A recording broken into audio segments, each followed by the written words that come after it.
आज आपको मनुष्य में लिंग सहलग्न जीनों की वंशगति के बारे में बताते हैं।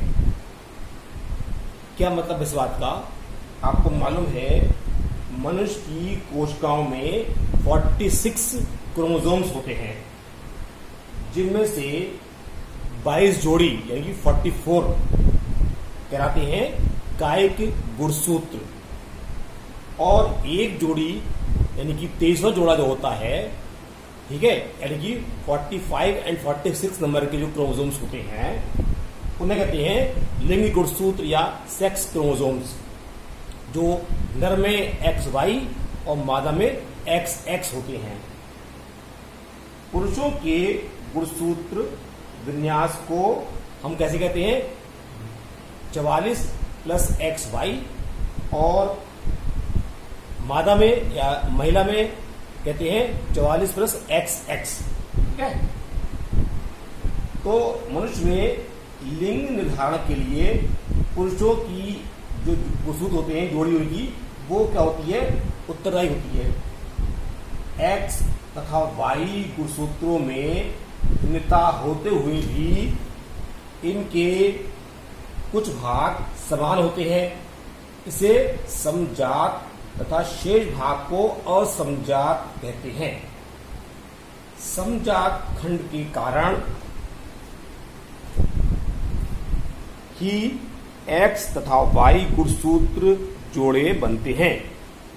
मनुष्य के लिंग गुणसूत्रों पर आपको मालूम है लिंग निर्धारक जीन्स के साथ साथ कुछ और जीन्स भी होते हैं जो शरीर के लक्षणों को प्रभावित करते हैं। इन जीन्स को कहते हैं लिंग सहलग्न जीन्स। ठीक है, तथा ये जो होते हैं वो एक पीढ़ी से दूसरी पीढ़ी में ट्रांसफर होते हैं। इन जीन्स को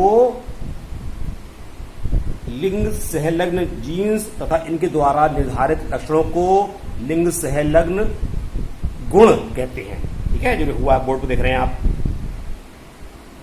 अब होता क्या है, एक चीज होती है डाइएंड्रिक लिंग सहलग्नी लक्षण। इन लक्षणों को क्या कहते हैं?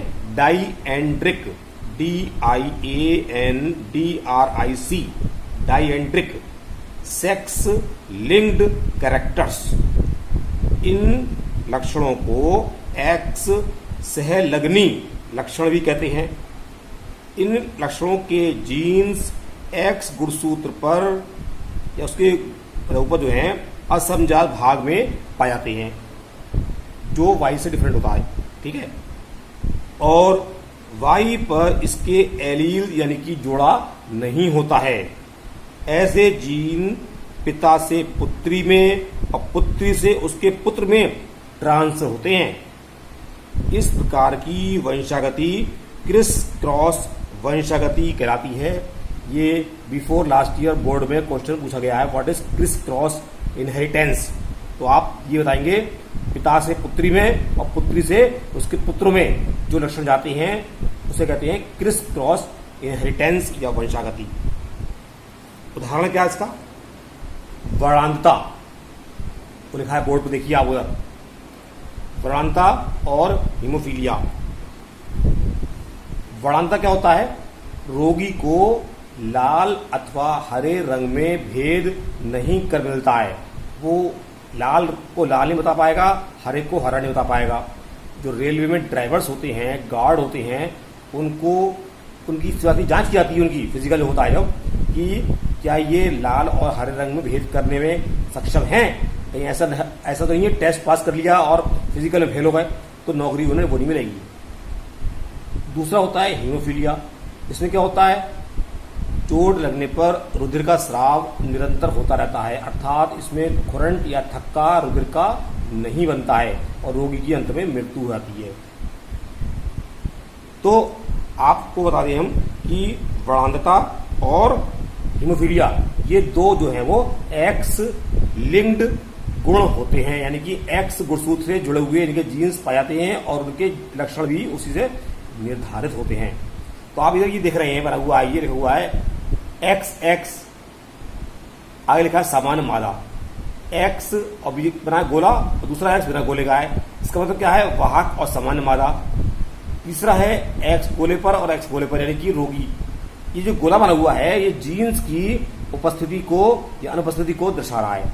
जिस एक्स पर गोला नहीं है वो सामान्य है, जिस एक्स पर गोला है वो हीमोफीलिया या वर्णांधा का जीन युक्त है। ठीक है, ऐसे ही नीचे देखिए ब्लैक कलर में हुए ये एक्स और वाई दोनों में से किसी पर नहीं है, सामान्य नर, और एक्स पर होगा तो रोगी नर हो गया, क्योंकि ऊपर लिखा हुआ आप देखिए ये लिखा हुआ है एक्स लिंक्ड होते हैं ये, तो वाई पर नहीं होगा, इसका केवल एक्स पर ही होगा। तो अब देखिए आप ध्यान से नीचे ये बने हुए हैं क्रॉसेस, 1 2 3 4 5, ये 5 केसेस बने हुए हैं। ध्यान से देखिए जरा क्या लिखा हुआ इसमें स्पष्ट हुआ है कि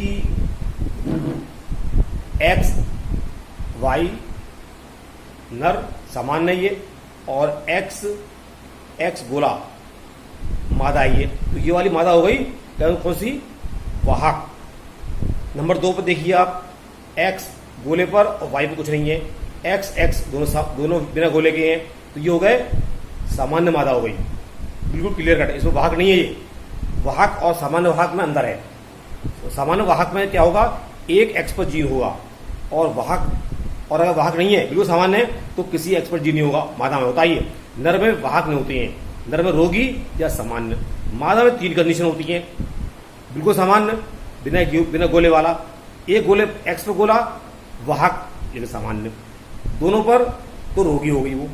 ठीक है, तो अब ये जो है आप देख रहे हैं इधर बोर्ड पर देख रहे हैं कि हमने दूसरा वाला एग्जाम्पल लिया है, हमने ये दूसरा वाला एग्जाम्पल लिया है, और दूसरे वाले एग्जाम्पल ये वाला जो है ये, इसको हमने यहां दिखाया डिटेल में कि किस प्रकार से इनके जो है ये बनेंगे लक्षण। ठीक है, यानी फिल्टर बनेगा। आपको नीचे लिखा हुआ देखिए, देखा हुआ दिख रहा है ये, इनकी संतानों में रोग के फिनोटाइप ज्ञात करो। तो ऊपर जो केसेस भरे हुए हैं 5-6 आप 5 देख रहे हैं, इन सभी का चाहे आप मतलब ये है क्या, असल में ये जो है, जैसे मान लीजिए दंपति होते हैं, नर और मादा होते हैं, ठीक है, तो नर और मादा सामान्य है, तो केस हो गया आपका कौन सा, इनके अलावा मतलब सामान्य नर और सामान्य मादा, यानी कि एक्स वाई बिना गोले वाले और एक्स एक्स बिना गोले वाले, तो वो तो इसमें नहीं है। यहां पर कौन सी है, अगर किसी पर भी जीन मौजूद है, अगर मान लीजिए दोनों जो दंपति होते हैं एक्स वाई बिना गोले के, एक्स एक्स बिना गोले की मादा, तो इन पर तो जीन हो ही नहीं, तो सामान्य संतान होगी। लेकिन अगर बाई चांस किसी पर भी इसका जीन मौजूद है, चाहे वर्णांता हो या हीमोफीलिया हो, दोनों के परिणाम ऐसे ही निकल के आएंगे, जैसे ये बने हुए देख रहे हैं आप। ठीक, तो ये, लेकिन ये प्रायोरिटी जो है कंडीशन यही होंगी, ये वाली बनी हुई, जो ये वाली कंडीशन बनी हुई है, इन्हीं के आधार पर आप अपना निर्णय कर सकते हैं। अगर मान लीजिए किसी सामान्य पुरुष की शादी वाहक मादा से होती है, ठीक है, तो उसकी संतान कैसी होंगी। दूसरा सवाल देखिए आप, जो हमने एग्जाम्पल बोर्ड पर दिखाया करके, रोगी पुरुष की शादी अगर सामान्य मादा से होती है तो उसकी संतानों में ये रोग इस प्रकार से डेवलप होगा। देखिए आप, ये इसके गैमेट बने, ये डबल गोले हो गए, यानी कि इस पर जीन है, ये वाई पर जीन होता नहीं है, यहां पर कोई जीन नहीं है क्योंकि ये बिना गोले का है। तो ये जो गोला बना हुआ है एक सिंगल, वो होता है गैमेट का गोला, अंदर जो गोला बना हुआ है वो जीन का गोला है। ठीक, यहां पर जो गोला देख रहे हैं आप, ये गोले बने हुए हैं, ये गोले हैं गैमेट्स के, और यहां पर जो गोला देख रहे हैं ये गैमेट्स का है। यहां पर 2 गोले हैं, एक तो जीन का गोला अंदर वाला, और बाहर वाला जीन का गोला जो है वो गैमेट का हो गया। दिखाने के लिए जरूरी नहीं है मत दिखाएं गोला गैमेट वाला, तो लेकिन जो जीन वाला गोला है वो तो दिखाने पड़ेगा, क्योंकि हम दिखाएंगे कैसे कि ये जीन वहां पे मौजूद है। तो अब जब इसका हम क्रॉस करा रहे हैं, मेटी करा रहे हैं या संयोग करा रहे हैं, तो ये एक्स गोले वाला और ये एक्स बिना गोले वाला मिलकर बन गया ये एक्स गोले वाला, ये बिना एक्स गोले वाला। तो कौन सी बन गई, वाहक मादा, ये देखिए इधर हुआ, इधर ये ठीक। ऐसे ही ये वाला देखो, ये वैसे बन रहा है, ये एक्स वाई, ये एक्स वाई, वाई पे कोई जीन नहीं होता, यहाँ पर कोई जीन है नहीं, तो दोनों कैसे हो गए सामान्य, यानी कि इसकी संतानें जो है वो कैसी हो गई 100% सामान्य फिनोटाइप। तो अब कहने का अभिप्राय ये है कि अगर ये वाली मादा और ये वाली मादा, इनकी शादी अगर किसी, मतलब जैसे ये देख रहे हो, ये वाली मादा जो है, अब ये मादा कैसी होगी, इस प्रकार की होगी, इस प्रकार की। अगर इनकी शादी मान लो इससे हो रही है, जैसे देख रहे हैं यहाँ पे, तो परिणाम क्या निकल आएंगे आप खुद ही चेक कर लीजिए। तो कुल मिलाकर के जो है आप ये देख सकते हैं कि वंशागति में मतलब प्रवणता और हीमोफीलिया दोनों के गुणों की वंशागति जो एक्स लिंक होती है, उनके जीन एक्स लिंक होते हैं, तो उनकी संतानों में इस रोग का प्रसार किस प्रकार से होगा या उसकी वंशावली कैसे बनेगी। तो ये नीचे नोट लिखा हुआ है, आप देख रहे हैं, उपरोक्त प्रकार से सभी क्रॉसिस के फिनोटाइप परिणाम ज्ञात किए जा सकते हैं। बिल्कुल सेम ऐसे ही लिखना है, इनमें से कोई भी आप सिलेक्ट कर लीजिए। दूसरा वाला हो चुका है, पहला वाला ऐसे लिखना है, तीसरा वाला ऐसे लिखना है, चौथा भी, पांचवा भी, सभी में ऐसे लिखना है। तो आपके परिणाम जो है 100% सही निकल के आएंगे अगर आप कायदे से जैसे बताया गया है वैसे ही कर रहे हैं। ठीक है, तो ये आपका जो है मनुष्य में लिंग सहलग्न जीनों की वंशागति कंप्लीट हो गया। ठीक, कोई डाउट हो तो आप पूछ सकते हैं जैसे आपको सुविधा हो।